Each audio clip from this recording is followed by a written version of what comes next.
Apple's iPhone 18 Pro and Pro Max are already veering to look like a classic phone from the past, according to some new leaks. New reports bring a ton of clarity into what to expect for the specifications of Apple's iPhone Fold. Google's Pixel 10a is already hinting to a more attractive launch and its pricing depending on where you live. More information on how that Siri powered by Gemini approach will actually work. And yes, MediaTek has just launched a couple of new chips that are clearly out to make Flagship Killers a lot more aggressive. I'm Jaime Rivera, here we are, and believe it or not, there is still a ton of CES content going up. For now, let's go through these 5 interesting topics. This is Tech Briefing. The official news today begin with MediaTek. The company has now expanded its mobile lineup with a new Dimensity 9500S, which, interesting that the S in chips lately stands for a step below the flagship, which was last year's Dimensity 9500.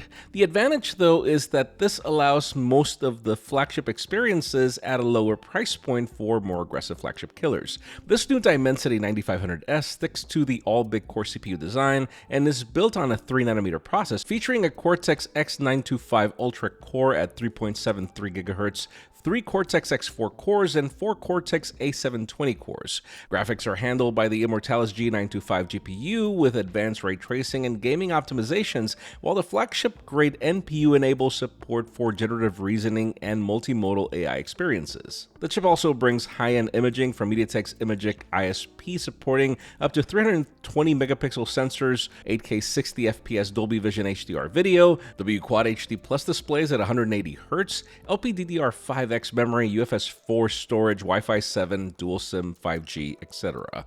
Now, along the S, the company has also announced a Dimensity 8500, which targets more upper mid-range devices using a 4nm process that's all big core in setup with 8 Cortex A725 cores clocked at 3.4 GHz. It pairs a Mali G720 GPU that promises higher performance with lower power draw, along with MediaTek's 8th generation NPU 880 for on-device AI tasks. Imaging support actually includes the 320 megapixel sensors, 4K 60 FPS, while display support reaches W Quad HD Plus at 144 Hz. Connectivity includes Wi-Fi 6E, Bluetooth 5.4, dual SIM 5G, etc. I mean, a lot of it sounds like the company's flagship from like 2 years ago, which are still more than capable. So it does sound like a pretty good year for premium and mid-range devices.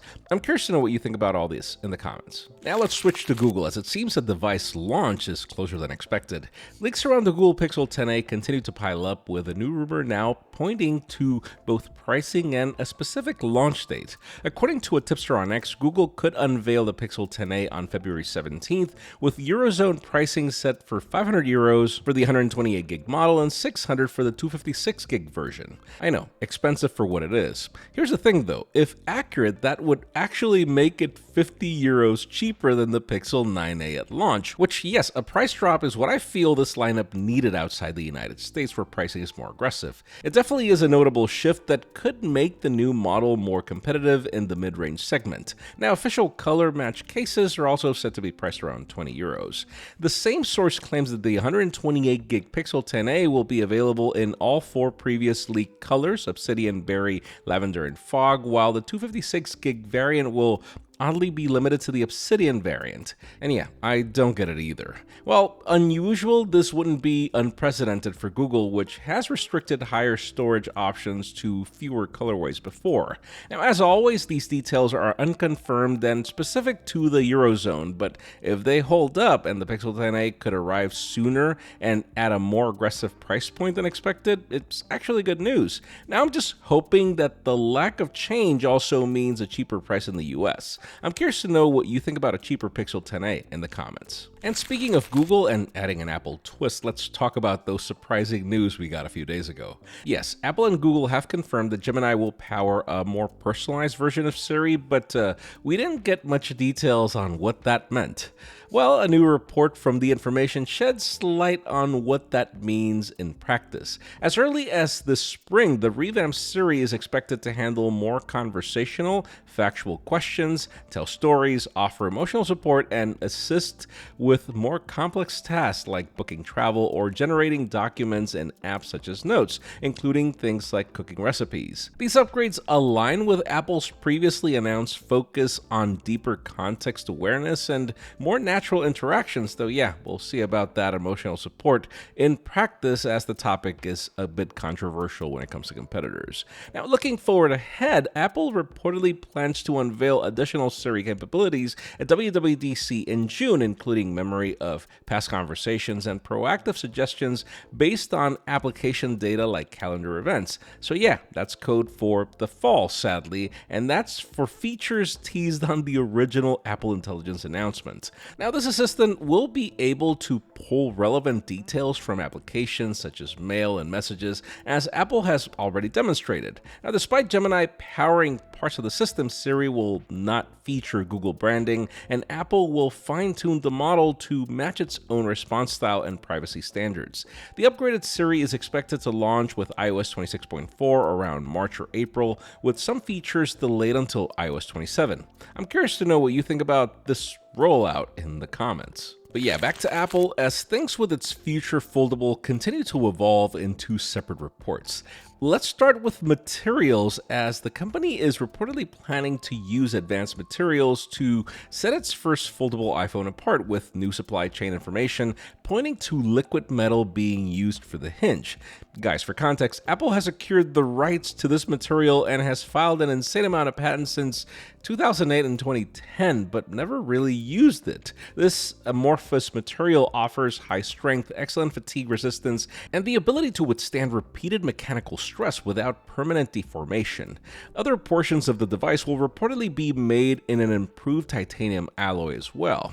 Thing is, report 2 is from analyst Jeff Pu, who pretty much didn't just claim that this iPhone Fold will keep Apple's winning streak in 2026, helping it gain 2% market share at a time when the smartphone market is expected to dip by 4% given the rising cost of RAM and storage, but also shared a full table of specs. Touch ID is once again confirmed, and then we get to see that the center stage 18-megapixel squared selfie camera will be coming to both the inside panel and the outside, which is great.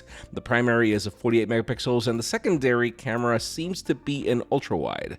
Internals call for an A20 Pro plus the N2 Wi-Fi chip, C2 chip for 5G, which is being teased as available for all iPhones this year, and then 12 gigs of RAM across the board. I mean, the leaks sound pretty good and aggressive, though I'm curious to know what you think about this in the comments. And finally, for the hottest news today, let's continue talking about Apple and what'll happen to its Pro iPhones. Listen, it's already been a few months since we saw some renders of an iPhone 18 with an under-the-hood Face ID and the camera in the top corner, but since there were no rumors to back it, I thought it was just, speculation. Well, a fresh leak offers a clearer picture of Apple's plans for the iPhone 18 lineup, with the biggest change centered on the Pro models. According to Digital Chat Station on Weibo, the iPhone 18 Pro and iPhone 18 Pro Max will retain the same 6.3-inch and 6.9-inch LTPO displays of the iPhone 17 Pro series, which is great. I've loved these panels since the iPhone 16 Pro series. Thing is, while it does confirm previous rumors of Face ID going under the hood, we then have the information adding that the front camera is actually moving to the top left corner of the display. So yeah, I have a ton of questions about that. Are we still gonna get a dynamic island in the center, or is it moving to the side, as initial rumors had this punch hole in the middle? Will this create some fragmentation with the base iPhone 18 and iPhone Air 2, as other reports claim that these phones are keeping Face ID as we currently know it, with the existing approach to the dynamic island? And by the way, the Jeff Pu analysis also mentions that the Pro models are getting the variable aperture from the primary sensor at least, and he does mention a smaller dynamic island. Point is, this is getting interesting, and it almost makes sense for Apple to hold the base and Air 2 to 2027 to give the Pros in the Fold more importance and obviously differentiate their features. In today's question, let me know. Would you prefer an iPhone with a camera cut out in the corner? Because in my case, I am all for that Pixel 5 and older OnePlus look any day. I love it, but I'm curious to know what you think in the comments. Friends, thank you so much for joining on another episode of Tech Briefing. Please like, subscribe, and join the conversation in the comments as I'm sure you see me try to respond to as many as I can. I am exhausted. There's been so much work after CES. Follow me on social media as more behind-the-scenes work continues to happen there. And guys, I have a ton of CES content still coming up, along with a full recap of my favorites, so stay tuned as I'm trying to get it to you this week. I'm Jaime Rivera. Thanks so much for watching. I'll see you on the next one.